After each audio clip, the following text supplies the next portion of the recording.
voina hian ei bial programin bial huapin kan pastor ke Lalthanlian le chungte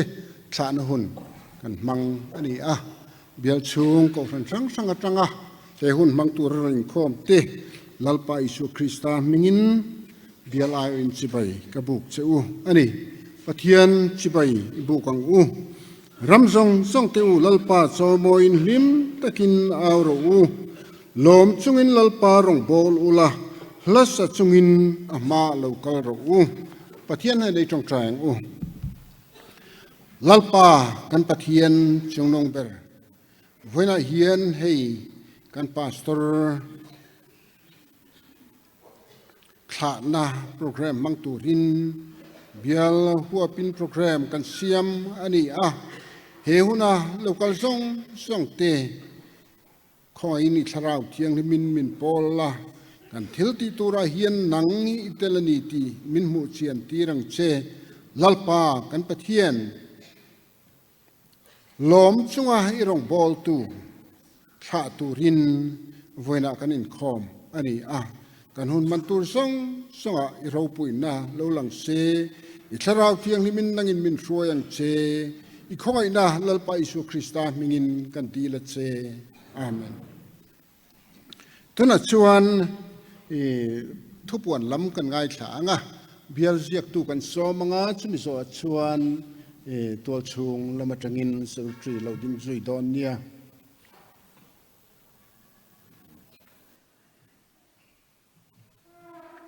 kan thria tangin voina hian thil ti chak om lo tak le hlim om lo tak amara chu ti ngei tul si ti turin bial chung Kohhran te kan local khom ania kan hun phan dan tura ruam han hi longai tha ila ei kan thria tangin chairman hi mission Vengthlang pastor Bial chairman upasi thangkhu ma ania Thlahna thu soi tur hian upa Valal Fuaya Bial standing committee member anianga tongtai sakna hun kha amanghal dona tin thilpek hi upalal beisia Bial treasurer Inkhawm pui Bial Inkhawm pui treasurer in Thlahna nga thu soi hi Bial to pastor an tha tur ne na tring kan ngai thanga tin zai pol Bial zai pol ne na tringin kan ngai thatura kanin beise boka tin Inkhawm bana hian pastor ke Lalthanliana le achung te hi Bial standing committee ten pona son thalak puila athome ei Kohhrana te po kan puang to thina han po tel lokela Pathianni le ni som le pali January Pathianni Chawhnu da khalle chan via mission Vengthlang Kohhran biak ina hian pastor thartur reverend moi patsuau moi tia tian ko ni ome chumi dang he dang khop chu nei tur ani kha bial mi pui te po ron kal turin kan in ngen non le a ta hian da he tu tur hi reverend al chon kima mission Vengthlang ani anga program kim chang de ka chu Kohhrana kan puang to inarin oma kan la puang zel don poinarin om boka ha ka chu soitel telem lovela athmai ome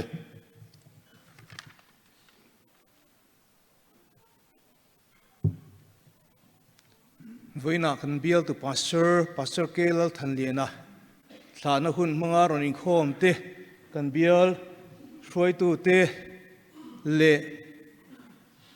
kan bial zai pol te tin bial chung Kohhran model veng Kohhran atang le jubilee Kohhran atang ron Inkhawm te le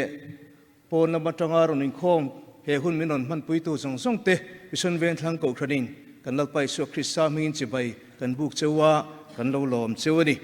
tin hemin Inkhawm bana hianin thingpui ruai pastor Thlahna thingpui ruai omdona chu kan zawaya in ho tur ani don ani Kohhran Inkhawm program lo ngai thlak chun zomila zan Inkhawm hi pastor ke Lalthanliana le chungte Thlahna Inkhawm program ma man tur ani dona hruai tu upa h ngur than sanga Thlahna thu cha le tongtai sakna hi upa hp lal zwala Kohhran vice chairman in mang anga tin Thlahna thilpe khi upa si zo sang lena Kohhran treasure anianga tin hemi huna hian Kohhran meichhia te hena tangin Thlahna thil pek om don bok ani tin thu cha he pastor kelal lian hena train kan ngai thlanga tin zai pol Kohhran zai pol tin Inkhawm bana pastor Thlahna thingpui Inkhawm na hun kan nei dona KTP ten an boi puyang tin Inkhawm bana hian Kohhran te kan zai khom lenga zai khom throi to upa hril than sanga ani ang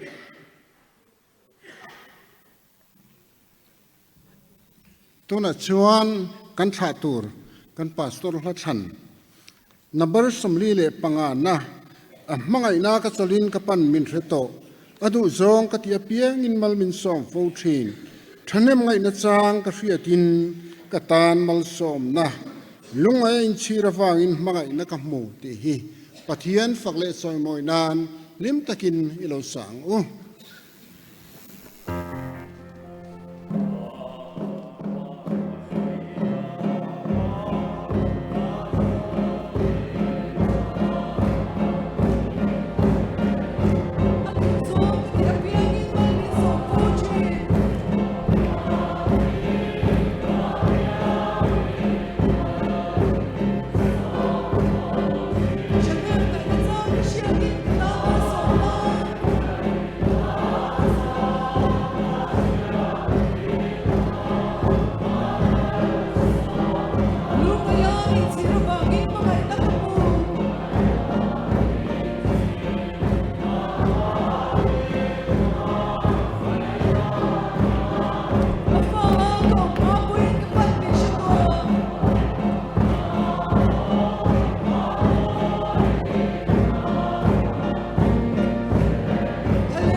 Thlahna thu soi le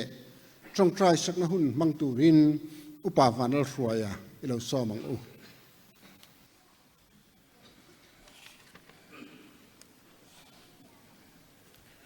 amasain kan pastor thla programa achung te troi om tu local zong zong te khongai nin ding te ang alom ome kan lom me kum ni chung pastor kum ni chung chau kanan neya he kum ni chung hian kan pastor a hian pastor kan mu ni chu kan se thiam mai ome bial tu pastor thatak kum ni chung chau kan nei hi kan ui le maya tra manan ti ang tal te hi mang man khan lo lut se ti hi kan ril ru chuan a thlir vong ani kan pastor ke Lalthanliana hi pu ke sat thangale pi zo lu ti te fa pariat zinga ano pang ber ni turin November ni di sangha zakwa somruk le pakhat khan phul pui khuwa alo pianga kum sangha zakwa somruk le pasaria aizol Bethlehem venga pem lutin chuta chuan an seilia nani zirna lama hian kan pastor hi BABD ani abidi na hi serampura ani ti chuan kum sangha zakwa somkwa sinot Inkhawm puin pro pastor atana la pro pastor hian tlabung biala kum sangha zakwa somkwa pakhat le kwa ni chung oma tin champhai Vengthlanga sangha zakwa somkwa pathum khan omani ti chuan kum sangha zakwa somkwa le pathum sinot Inkhawm pui chuan pastora ada ngeta anem ngeta pastora nem nge nu kum sangha zakwa somkwa pali tangin bial vong tranin pastor bial paru lai avong man ani chung te chu buk pui bial sangha zakwa somkwa pali tanga kum sang ni chung kolasi veng lai bial sang ni pakatanga sang ni paruk chon pui bial sang ni pasari tanga som pani tansil bial sang ni som pathum tanga som paruk ramlun veng thar bial sang ni som pasari tanga ni khat le kan bial mission Vengthlang bial hi sang ni som ni pani le sang ni som ni le pathum chungin avong ani kum sangha zakwa somkwa le pakhat khan nupui anaya pilal biak sangi ne nanin nei ni khongain pilal biak sangi loading sela alomome ani hi pastor nupui tur om reng apiang aniang ina chuan lu reng ami lo lom thiam em a chezong ni hau si lawa engtik lai pon nui huwa thei mai abulano om nuam em ani tlei rolan nie mo no pangan nie mo puitling an nie mo avalai po ni sela lo chon thiam em pastor nupui om lia ani alomom tak zet ani ti chuan an ni nu pa hian fa pali an neya chung te chu paddanin dotin han soila thelma lal ming thangi hi voina kan hena omlowa ani hi rongbolin Australia meka ani hi thiam na lama po MA economics ni in tuna hian Aizol West College athok mekani lalthan zuali khongain loading sela ani hi MA political science ani KTP headline Kohhran KTP mitrangkai tak ani lal suai tluangi ani hi LLB zoto ani boka ani po headline Kohhran mitrangkai tak ani tin laldu saka ani hi MA zirlai mekani alom ani hi trangkai khop maya KTP lama music lama pheichon apu chuak le pulut tu bera hian atangani chutiang khopa fel tlangwal ani unaw hi zirna konga po mi hlotling tak mi chuanom tak pastor chung kwa anni po hi aro pui hle ani kan pastor hi kan sia tangin zai mi ani hebiala alo kalma hawatang khan tunge in pastor tu ranti chuan pastor reverend Lalthanliana kha zai thiam kha ti khani zelani เองที่เงกันเสียตังกันติดชนโอ้ตันชิลเบียลาไลปูอินตันชิลเบียลใจโพลเตเตียนโปมิวสิกวิดีโออันไหนค่ะตีเตหันสวยข้างไงอันนะขัดยังข้านี่ใจไงนะมีเลยใจเทียมมันนี่เฮ้ All India Radio Shillong Station กุมสังกัดจักรวาสมเรียนเล็บปักขัดขันอาลูใจจันได้ตัวมายาจุมินูสังกัดจักรวาสมเรียนเล็บปังอาไอโซลละมา All India Radio Aizol Station พออาใจชุนจอมเซลิน Radio เฮียนลาสมลีเวลเซตอัทุนมันอันนี้ตินใจพอลรองบอลน่าพอเบียลใจพอลเตลานิโตอินมิโซใจพอล ZEF เตลาเตลโตอินเละอามังไงนะฟักตูเมล voice เตพอลาเตลโตเชนันนี่จุดยังมีใจไงนะใจเทียมปะเทียนฟักมีเละลามาปะเทียนฟักเร่งดูมีพาสตอร์อันนี้ที่ส่วนพาสตอร์หุ่นชุงเฮียนบัพติสมาฮีมีสังทุมจ่าสมทุมเละปทุมอาจารย์ตีร์มานะสุมิจีงาส่วนกันเบียลาเฮียนมีจ่าสมรุกบัพติสมาอาจารย์ตีร์มันอันนี้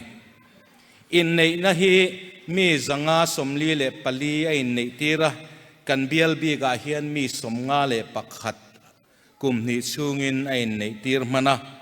ตินกันเบียลาเฮียนมิทีสมลีเละปลีอวุยมันบกอันนี้สุดยังอังมีพาสตอร์ดูตักไม่กันเนกันทาเลไม่ตัวฮีกันอุยเลอันนี้กันพาสตอร์ฮีกันเชียตังเงินทาราวมีอันนี้มีวับนะเบียลินักันสันฮีอารปุยเลไม่มากันเอ็นินมีง่ายโตมันนี่เองกิมาลุงงอยเทเซลมีอันนี้ทิลแรงอัจฉาที่เอ็มตัวนี้ทิลหันเรลิละไอเทมนี่ละมิช่างอินรองบอลนั่นนี่ละถูสวยละใจพอลมเสอวันทะอันวันเทียมอวันไงนมติเทเร่งมาเฮียนทิลเชียช่วงไงแรงเราอารมณ์ลำลีร์อัจฉลำลีร์ช่วงเรื่องดไม่พาสตอร์อันนี้มีเบียกระเทียมตูปุ่นเบียลชูงโกชันมิตินี่นะกันไงนัดรนเละกันทักเละอันนี้ไม่บากาเฮียนอันชูงกัวฮีอันนี้จุดยังมีพาสตอร์กุมนี่เล็กกันอันไหนจูกันอุยเฮไอเรโจกนี่เทเสติเตโปฮีริลรูชวนนัดปามาเซอเทซีลาวนี่พาสตอร์หุ่นชูงจงที่เฮียนอารมณ์มังโจตากันเบียลาจังพาสตอร์รองบอลนะอันมังโจริงดเตโปฮีเบียลตันโปอเลลมาชวนอัลลูมันนี่กันหันสยังขานมาเฮียนพาสตอร์กันมัวพาสตอร์ตีโปจนนั่นละชิลฟิอาโจโลไม่เทพาสิตอร์ดิกตักอันนี้ตีละอาเชียงไม่อมอารมณ์ปุยเลอันนี้เบียลวงโตละว่าอันโลจลนัวโปปะเทียนินอมปุยเซลเซติฮีกันดูสักนาอันนี้อันเวงละมันกัลหุนาโปลัลปันเมลอินซุงเอ็นตีร์เซลินคงไอเซลเซอุเซลลัลปันอินลำลอยหอยินทำวันนับเซลเซอุเซลลัลปันมัลโซมินเวงเซลเซอุโรเซอีจงใจยังมินมังไอตูลัลปากันปะเทียนวันนี้เที่ยงลิมตักหุ่นดู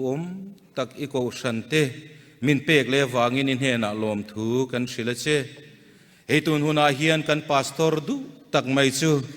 หุ่นเตลมังโจโตอินพาสตอร์รองบอลนะอลาวจลสนหุ่นตาเบียลินตุนหุนาเฮียนกันทะเมกันเฮตียังมีพาสตอร์มินเปกวางินลัลปาอินเฮน่าลมทูกันชิลเชหุ่นทราจ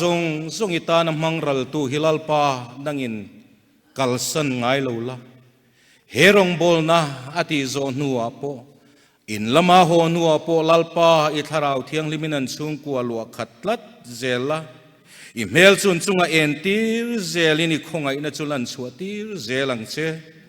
ลัลปากันปะเทียนกันพาสตอร์เตซุงกัวเฮียนอิทามวนนะเปเซละตักสัจจโลนเตบอร์ซอมนเตโปโลเทงเชนมาเซละอิติดำนักกุตินนังอินคอยทาร์เซลังเซลัลปาโวยนาเฮียนบีตะกินันชุงกตานเฮียนอัฐารินิมัลสอมนักันดีละ imal som na in vurla vengin shuai zelang che an hun kal zel tura po midang tan ko shantan amal som na ni zel thei tura it harau thiang lima it huama malisoma iti chak zel turin an tan kan dil sake kan sual na le bo chian nai ro min ngai dam la min mangai tu kan lalpa Isu Krista mingin kan dil che amen.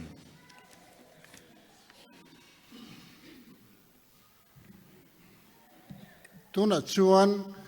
kan pastor pension tur Thlahna thilpek hlan hun kan manga Bial standing committee ayo in thilpek hlan turin upa lalbe seya Bial Inkhawm treasurer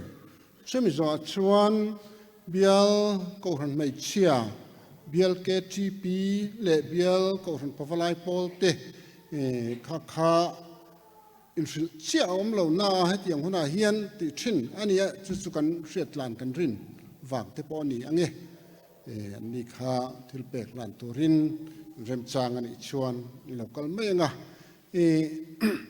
ei ti dan thran pa chu tiang chuan ti la ti om lem lo boka kan pastor he lo chukong he lai hian lai a dinganga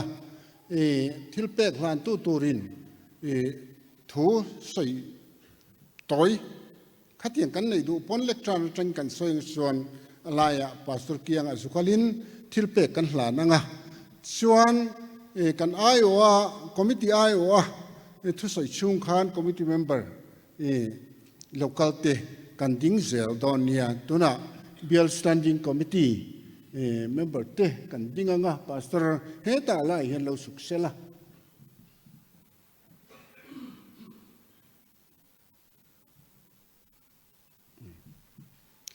lại kan au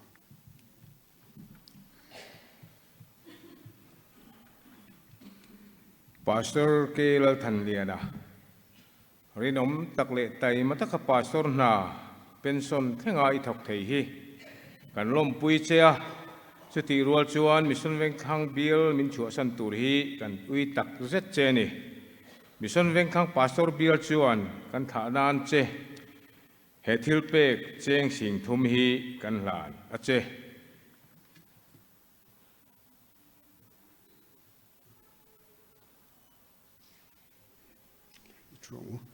ti khan Bial mai chia KTP pawalai endotin kan pastor Reverend Lalthanliana ama kai shuai na le ama hovin Kohhran mi chia ten rong bol na du om tak kan mang chho thei hi kan lom em kan ngai lua tuna hian pensionin akal chuak tur hi kan ui le maya ngai suina thilpek tan cheng mission Vengthlang pastor Bial Kohhran mi chia ten cheng sing khat kan la ne ama le chung kwa te lalpan mal som zel ro se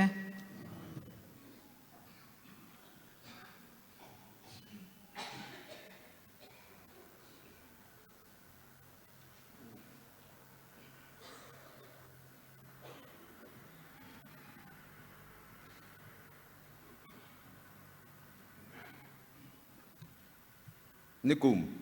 October ni som pathum zan khan Bial pum huap fangnai Inkhawm man ani a ta chuan kan pastor ho hian hlim takin kan zaya pathian fakin na satakin kan lam bokani kha kan pastor howa Bial KTP program kan man hunung ber alo ni tareng maya kan uin kan ngai the mai chuti rualin pension thlenga thok thia om hi kan lom puin kan chuang bokani akal zel na tura du sak na sang ber kan hlan boke Bial KTP hingin thilpek hi kan hlan ange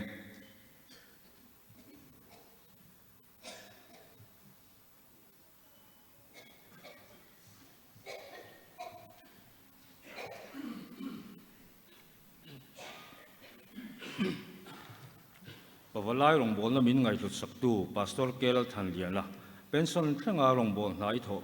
thei hi kan lom pui chia kan thak kan thalel he che ni ti an ti lan he thilpe ke kan hlan che lalpan mal som zel che ro se mission Vengthlang pastor Bial pawalai pol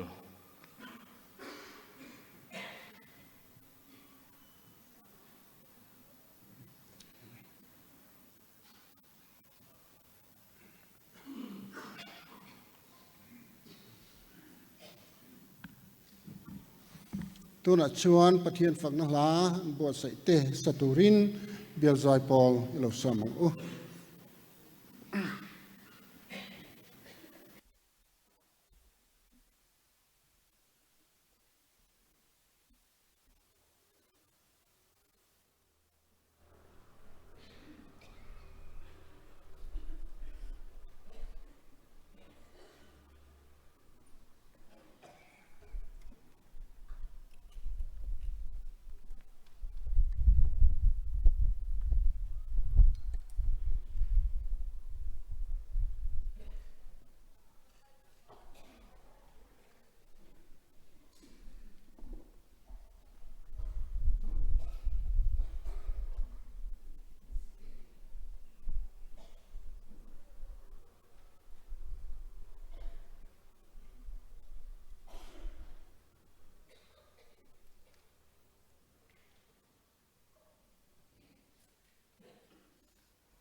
Bial zai Paul te chunga lom thu kan soi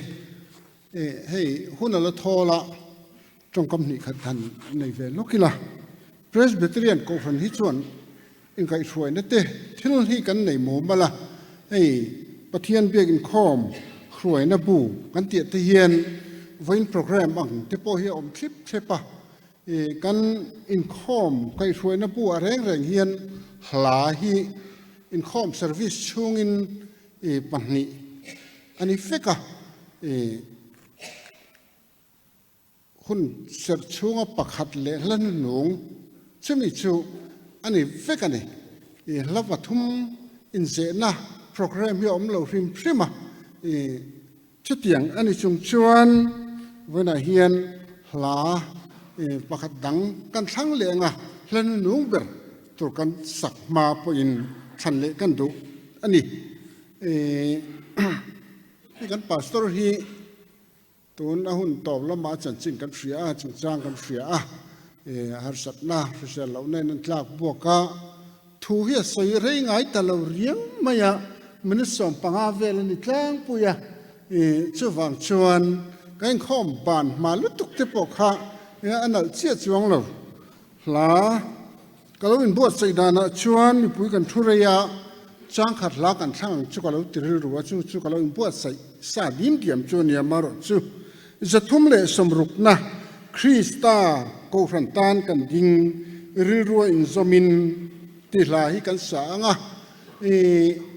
hela hi la chang hril tu te hian Krista Kohhran tan kan ding ti hian kan ti le pal hlau thina he hi koma a oma Krista Kohhran tan kan ding ti ani ti kha tu nuwa zelpo frezuila tha nge ti chuan kan hemila kan sakzo hian kan pastor alo ding ngal don nia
Pathian thu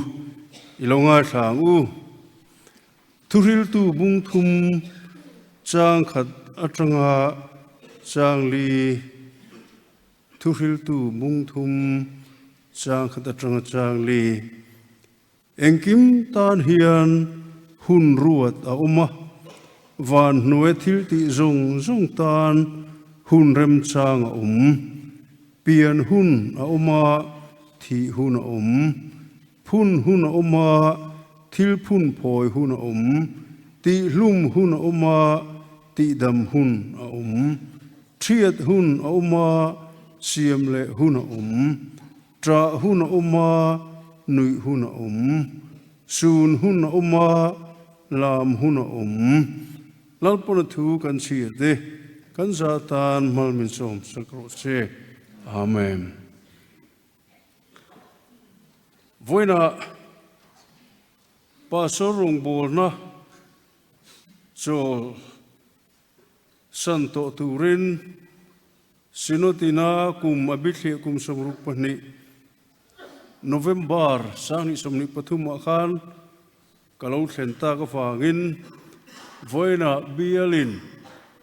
minhan tha hun ro pui tak kanan manghi aro pui kan tia keile ka chung te in za ne la lom thu kan soi tak mewane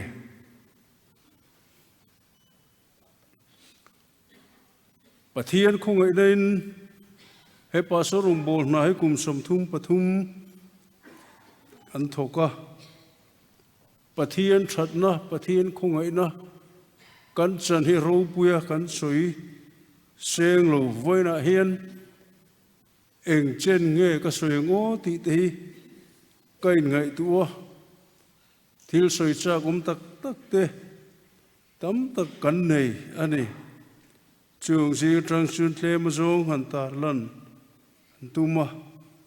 pathian thu kan sia ta khan eng kim tan pathian in hun alo ruata eng kim hi ma ni hun te a thil alo thlenga pathian thuang zerin eng kim thleng thin pro pasor ania pasorung bol na kan han lut ta kan hlim zia te kan phur zia te chut kan han kala hei kum somruk han pel meu chuan nun te alo zuai rui mai te chuan mi thar thazo pasorung bolna te lutin kan biala po hian pasol lal nun moi pachu kan sang dona vanai thak le in ko sia ani chung chang hin soi ma satalukila buk pui pasor biala kan omlai kan pro pasor alo tang tua bial chu ko ran ho te hian kan chuang em maya pro pasor zong a hian ama tluk hian kan ring lo hi lani ko ran tina speaker te kan manga camping te kan neya ko bial in ko ran kan hlim pui tak mewane chu kan biala kan nei don lo maya kan lom pui tak zitani kan bial hi ole tlabung biala pro pasorin kumni kan uma khosom pali kan biala marlama puan khai kem somli chimlama burpan suri kem somli chung te chu fur lai chun ko ranin long speedboat kan ne chu sun bial kan fang thina anu me mai ne ma se ru tu tlem la su ke kal trang nga ya man hla ta ka ni kan bial chu ko ran som pali pasor tene na bial kan han fang te chu mitla hena cham prenga kan the hil don lo trum khat puan khai kan kal phei chu di hi sang kho mai di kan chen lo hen chin kan ma kal thei kan mu phak lo thì hiện kan in kêu cho pa chu tiếng kan kal te anh ấy ngày ta cái này chu tiếng chưa chăm phai Vengthlang là bùng khólum ta cái trang khắp vật em mà xin nó tin min đã lẽ kan in lụa chu ni mulo com car deuh hi ne me ju na te po me hol kan ai thin ne cham phai chu lo vot dewa Kohhran som kan Bial nau po Inkhawm pui te hi trum ni nei ania chim Bial mar Bial man la ta kani ke in kan kalangur tlang sang berate kanan lona senior Inkhawm pui ngurin an dong te chu thei ngil thei lo ane bu pui Bial Bial kan han vong trana sel khana trangin green bag zo to ka akin kein kan kal tranga atira chun jeep in bungru kan thier vea jeep po kaleng trok balcony vu chopte ne ya kan kal dan ber chu ke kal ani ya man la takani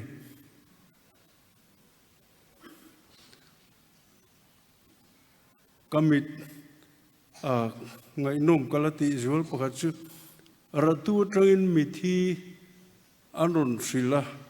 buk puya signalin tos light ek mangin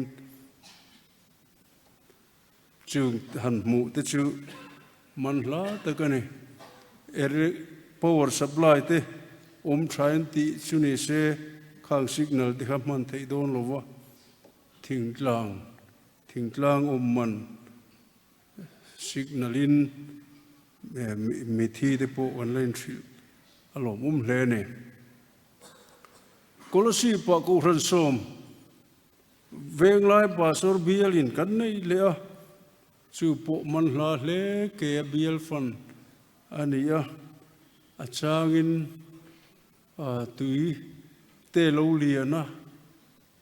in phel ruak deuh vekin ipte thom no hu lo nan ti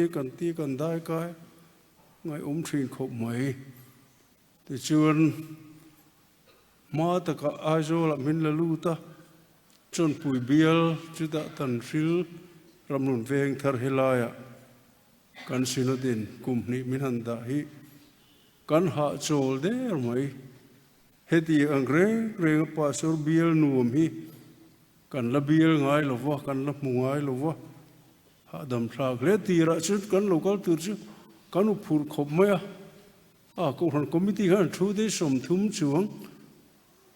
kan han nia sinut committee hi ang ber hi ka in tria chu wagin Pathianni na lom thu ka soi thin khating kan minister dum tak te kan upa fel tak te ne na ro kan han rel chu sinut committee te kan thu hi niber hian ka in chana anuam ka ti hle thina ne te chuan he Bial mission Vengthlang pastor Bial Pathianni min da hian Pathian ro puina na sata kan mu helai Bial hi Pathian lo da ro pui khop moya missionary training college SMTC upa Kohhran tina upa trăng thar te Kohhran den kol na ta na anzir lai dum tak anzir ti na mun ten mi mal eizon na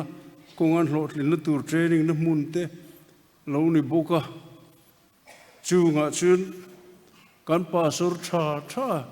sinu tin lo thlang kho ma lo da chung chu khotlang le Kohhran hian mal som na kan don pha na mun alo ni an zinga rong bol anuma chia ni that ni thua lo lang chiang ta chu nikum July ni khata hat tak kan nei chi khan pastor lo alang lo ke ai thazok minister le upaten ka ti ai ne tak mai han ti de chu Pathianni na lom thu ka soya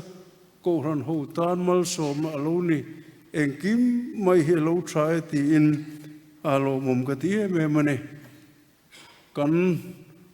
pa minister senior te kan upa senior te an fakum senior dan an thiama chu ta tang tak chuan junior ten tan an za zuala ti chuan heti anga bial nuam tak mai hi alo chuak ni te pun ka ria koran nu ho te an bula committee te van nuam thin tak kan thalai te eng kim hi an zeya a mangchang hi an sek hopa an bula pathian fakte committee te nuama chu tiang bukin Kohhran pavlai pol pathian lo din te avan lutakam helai hian kum som panga ve lai Kohhran pavlai pol lo ding toa an ni ho jing rong bol te kan thei hil don lo ani man la hle mai pastor kur tar tan an tho lo ka kan bial chung tan an trangkaya man la ta kani eng poni se voina hian chung ang chu in ziang kanom reng ve thei ve reng thei don talwa pension a kan kal don wangin kan cha du cheu chu pian hun hun pathian ruat ang hian tu na suai tu de poirin suai reng don lo mi tharan lo lu zelanga ta chuan kan hun pathian in min pek zela hian thei top i chu zelang u lungai na te har sa na te kong sang thlem na te po alo thlengang ma se lalpa kan hne na oma ni china kha kan bil zai pol ten lanan sakha aril ru khoi moya a khang la ngai num taka minan tha te kha bil zai pol hne na lom thu an soi ne a la thu kha chu chon pui nu in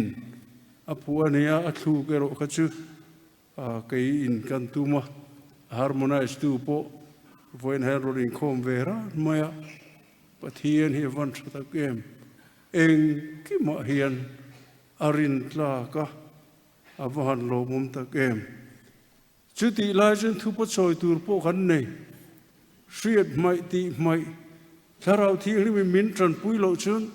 ti om tak te gan ti thei lo soi om tak soi na chang riat lo dei ka nga voina hian chu ti om in ti om ang song a po khan min ngai dam ka duwa thu pa kan choi ni kan du thu sam chun thei to pa pathian rong bol in zinga thei to po in pe kan duwa ma se hei kan ti thei to kan chan chin soi tu kan bil sir tri khan min han soi thaviau takna kan ni na ba ani e tharawa kan tok lo wangin kan thlen chin tur kan thleng lo nin kan in thria kan in sit le ne amai ro chu pathianin mission Vengthlang pastor Bial hi a suai zel dona lim takin pathian rong in bol zelang engemo chia ni that ni thu te pathian in minti dam zel phot chuan in zinga in lom na te in lungai na te chan pui turin local ve zel kan dain be seit na te ni Bethlehem Vengthlang venglai Kohhran loi turin kan pem dona in hun rem changa in kal rem chan phot chuan menon tloa azan ri te thing pui te minron in pui turin chung kuin kan bial Kohhran mi pui te kan somin kan ngen bok cheu ni pathian in mission Vengthlang pastor Bial mal som zero se amen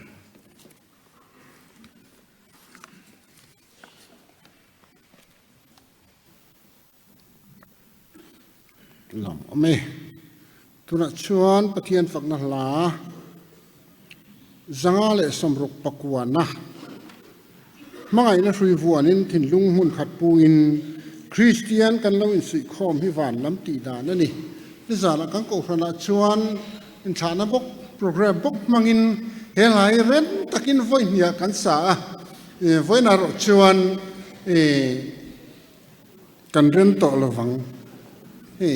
hun po la tam chawangin mizo Christian la thuk huang ni thukin kan sa nga Kohhran pani in tlo ton phei chon hela hi voi samli pariat an la nona chu chu ka ria chu tiang em chongai lawanga kan tui tang tokin kan sa nga hela kan sa to pa hian kan pastorin malsom na in kan Inkhawm min trim donia zanga somruk pakwana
alpa engkim tan hun fel takini lauruata helai mission Vengthlang pastor Bial kumni chung Bial pastor tura min ruata vangin kan lom ema inena lom thu kan thilche kan ti thei to katlem eng poni se hetianga pension tong thea min suwe wang le Bial in voina hian ro pui taka nang ma awanga program ro pui tak aruam man te hi ina tho ani alom thu kan thile che eng ki ma hian ro pui na choi moi na changang che pale fa pale tharau thiang hlim Pathianni kim ti themal som sakna dum tak chu mission Vengthlang pastor Bial Kohhran ho tinena ram tinarin na kan unaw tinena chatuan lingin lom zero che amen.